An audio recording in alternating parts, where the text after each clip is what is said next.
as we got the students rushing the field here. 35-6 over the Billings West Golden Bears. Absolute pandemonium down here on the field. To put things into perspective, the Littles have been coming down to the track in Missoula and helping out for longer than I've been alive. And it's always been Gary at the starting block, shooting off the gun, with Daryl at the finish line, helping record all the times. Hey, I tell you what, this student section has been loud and shown out all game. Let's go!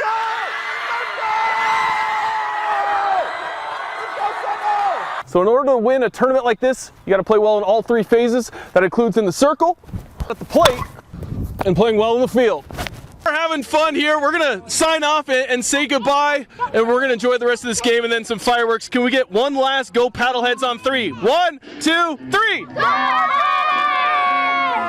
For Gabe, it hasn't been about just lifting weights. It's about creating a sense of community and positive vibes, which is why you created the hashtag 406AM crew. Well, the Grizz season is now over after they fall to James Madison 28-6. A lot of Grizz fans are going to be saying, what if? What if there weren't all the injuries? And the game was kind of epitomized by the first possession of the game. You guys have won Gertie both times. Are you making it 3 in a row? Is Gertie going back to oh yeah, you know, baby. Without a doubt. So Hellgate, hey, they're feeling pretty confident that Gertie's coming back to Hellgate Sentinel. They got something to say about it, though. Being a high school trainer is a whole lot more than just taping ankles. Not only looking over the physical health of these student athletes, but especially during a pandemic, it's about the mental health as well. I am doing a draft live. Right now, I was picking 9th in a 10-teamer. We got Aaron Jones, Saquon Barkley as my first 2 picks. Barkley fell all the way to the 12th pick. I love it. And it's a beach party out here. We're getting ready. Hey, when we're at the beach, it's sun's out, guns out, right? One other addition that they're excited for, the beer garden. It's a brand new thing to the facility here. The thing is, it's open 90 minutes before kickoff. 2 beers per person. You can just crack one and enjoy. Now, I can't. But I do have one more. And Grady, Dennis, you guys are going to have to fight after this one. What? He's only going to get us one between the two of us? Yeah, Ben. Hewitt, a 3-star quarterback for the Bengals, announced on Twitter today he is taking his talents to the University of Montana. Welcome back and happy Monday, everyone. Very excited to bring back one of my favorite segments, Rainey's Rugrats, as we focus on the little kids getting into sports for the first time. And we're going to talk some T-ball today because there is nothing like the T-ball experience, I tell you, because they'll be in a certain position and then sometimes they'll just get up and they just start wandering around. Sometimes it's because they're bored. Sometimes they just want to come and say hi to their friends. Ben, Ange. Hello. Hi, friend. How's it going? Other times that can be interesting is the weather. Sometimes it'll be 40 degrees and raining. Don't even care at all. Other times, the local meteorologist will give the wrong weather report. Not this guy, though. And the parent will forget a jacket, and then it gets pretty rough. But mostly, it's just about the experience and learning the sport. Although my 4-year-old son, Carter, he's already got it down pat. He's ready for the major leagues in no time. Are you going to hit a home run? All the way over there? For the Chiefs against the Chargers, we're going to bring in our #1 Chargers fan, the diehard fan, Shaun Rainey. Shaun, how you feeling, man? I blame it on Ange. I'm sorry. I blame it on Ange. She said with 2 minutes to go in the game, she's like, oh, look, this is going to be a nice Chargers win. I was feeling optimistic for your team, Shaun. I don't know what else to say. But, Shaun, in retrospect, you know. Now I got to deal with all the idiots on Twitter who say Staley should have gone for it on 4th down. I love this so much. God, He's going to go ahead and blame it on me, but nothing that happened during the first 4 quarters of the game. I'm going to blame it on everybody else, Ange. That is what we do when our teams lose, okay? We've talked a lot about Montana's win over Washington, and for good reason. One thing I don't think is talked about enough is just how hard Montana went in the preseason at fall camp. They played a lot of physical football. Coach Houck says you don't get better at football without playing football. And in a day and an age, in college and the NFL, when a lot of teams are getting away from that physicality, that might have been one reason that Montana came out so strong. And also keep in mind their bye week is next week, early bye week. So they're hoping to come out physical here today and they can rest up for the rest of the season after that.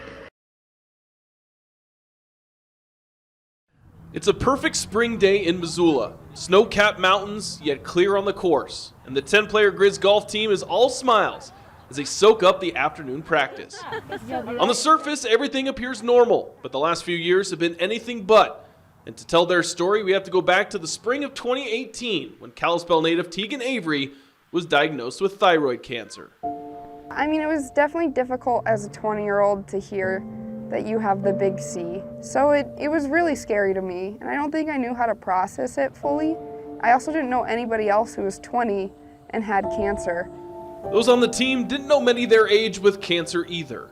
It was definitely a scary moment, like hearing that your teammate has cancer. I mean, that's terrifying. After the fall season, Tegan had successful surgery, and over the course of the next year, she started going to counseling and getting herself 100% healthy, both mentally and physically, after the difficult year.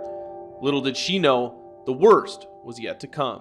The day that I got the news about my dad, I was thinking like, things are going well. Things are going so well. And of course, that was the worst day of my life.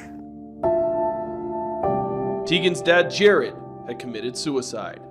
I wish that I didn't go through either of those experiences, but I do have amazing people around me that have helped me work through them, and I just hope to turn those experiences into learning lessons for other people so that they don't have to go through the same things. Unfortunately, those learning lessons would be put to the test, after what was thought to be a core injury to one of her teammates turned out to be much more. We kind of got Tegan back healthy, and Kyla was in gray area in terms of what was going on. And then we found out later that spring what was going on, and it was another shock. In the spring of 2020, Loyola grad Kylie Esch was diagnosed with cancer as well, synovial sarcoma, a rare soft tissue cancer. It was like stressful and overwhelming and shocking, like all at the same time. At this point, 20% of the team has now had cancer. It's definitely a shock. And to have two in a row, it kind of put a little bit of like, everyone had that thought of like, holy crap, like that's two now. Kylie, who was Montana's #1 golfer at the time, immediately started treatment, which meant surgery, chemo, and radiation, with the hopes of getting back out on the course, which wasn't a guarantee. During chemo, when I couldn't even take a lap around the hospital floor without getting tired, and just like thinking in that moment, like I used to be of someone who could play 36 holes and walk 36 holes, which is like 12 to 15 miles, and now I can't even make it around this lap in the hospital. So that was definitely really emotional. But Kylie battled through and played in her first tournament this spring. It was joyous to see them back playing, absolutely. And then you hope they get to play as well as they were playing prior to the health issues. And just when they thought they were in the clear, it was now Brooklyn Van Beber who started having a nagging injury. It went from a tweaked hip to where she was not even swinging normal, and we finally got it checked out a little further, and she ended up having a peach-sized tumor in her hip. A desmoid fibromatosis tumor. While it's benign, it poses a severe challenge for Brooklyn. Along with pain, I have limited movement with it. Like I can't move my legs certain ways, which is kind of sucky for golf especially. For the Grizz golf team, it looks like bad things really do come in threes. Almost like a curse. But hopefully the curse is lifted after 3. You know, you start thinking you have a little black cloud following your program, and I think they, and I also feel like you should be given a break, you know, by life at some point. Right now, a break for them is getting out on the course, their safe place, playing the sport they love, which has also provided them life lessons. I feel like they've all had really good approaches to what they've dealt with and how they've used golf to help heal.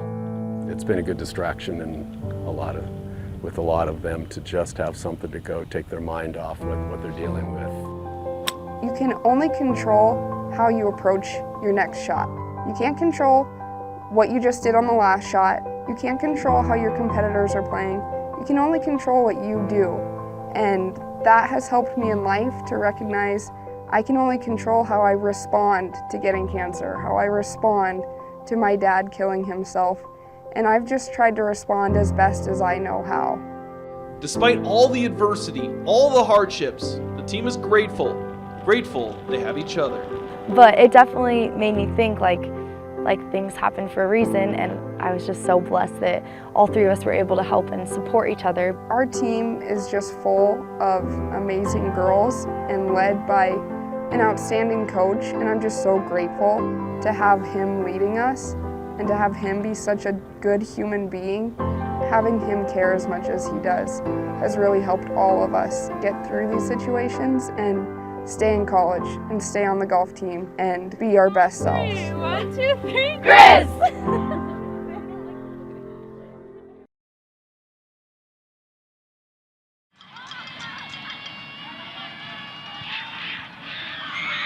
Every small community that you go to, if it's a cool community, they usually have a decent football program. Coach Pat made it clear we're going to take a school with a football team and a community with a football team to one culture. You know, this town is one thing. This football team is the epicenter of that town. And the town of Florence, as far as athletics goes, has mostly been known for its softball team, which has won 10 state championships since 1999. When football coach Pat Duchesne took over in 2017, he wanted to lay that foundation for his football program. And in his 5th season, the Falcons are undefeated and the top-ranked team in the state. You got to give the credit to the boys and the rest of the coaches for getting them to that point. I mean, it's a team effort all the way through. In 8 regular season games, the Falcons have outscored their opponents 358-72. They have one of the best run defenses the state of Montana has seen in recent years, allowing just 309 yards. That's under 1.5 yards per carry. But it's not the stats that make this team special. It's been great. I mean, really to see the change, especially from my freshman year, the change that's happened to the team. It's been a big shift from playing for stats to playing for each other. We have a lot of fun. We're very motivated. We play for each other every single week, and we have our motto, BTM, bigger than me. So we're not about the stats. We're all about playing for each other. The Falcons started to be there for each other a couple of years ago when Coach Duchesne started to not feel like himself. Just started getting the wobblies, you know, like up and down on the sidelines, and wasn't really able to focus. Sometimes I'd have to kind of take a knee. After having brain surgery as a kid, Coach Duchesne feared something was up again. He got a scan and found 3 cysts caused by extra tissue, which collects cerebral spinal fluid. A second brain surgery was required. It's scary. Yeah, it's scary. You know, you start visualizing what it really means, brain surgery, and it means, you know, we're removing the skull from your head, and we are going to pull apart your brain, and we are going to go down in there and punch holes in these cysts. The cysts were removed, but Duchesne still wasn't recovering like he was supposed to. He'd call me and I'd come over to his house, and it was like spoon feeding your grandpa. I mean, it was ridiculous. I was in a dark place. I mean, I was in a really, really dark place. And I don't really battle depression a whole lot. I'm not really a depressed guy, but it put me in a real deep depression. Looking for answers, Duchesne saw Dr. Kyle Smith in Missoula, who diagnosed him with PPPD, persistent postural perceptive dizziness. After the diagnosis, he started doing physical therapy at the Mayo Clinic and finally started to feel like Coach Duchesne again. Take control! Take control! The community was behind me, administration was behind me, the players were behind me, my assistant coaches stepping up. Pretty cool thing to look back at and say, wow, in the deepest, darkest time, you had the most support. And one way Coach Duchesne is trying to show his gratitude for all the support is by leading the Falcons to their first state championship since 1977. You got a homecoming dance tomorrow night, and you got tonight to celebrate this thing. If the dreams and hopes do come true, and the hard work that we've put in comes to fruition, then it's going to be really a good closing chapter for all of us within the first book here at Florence Together.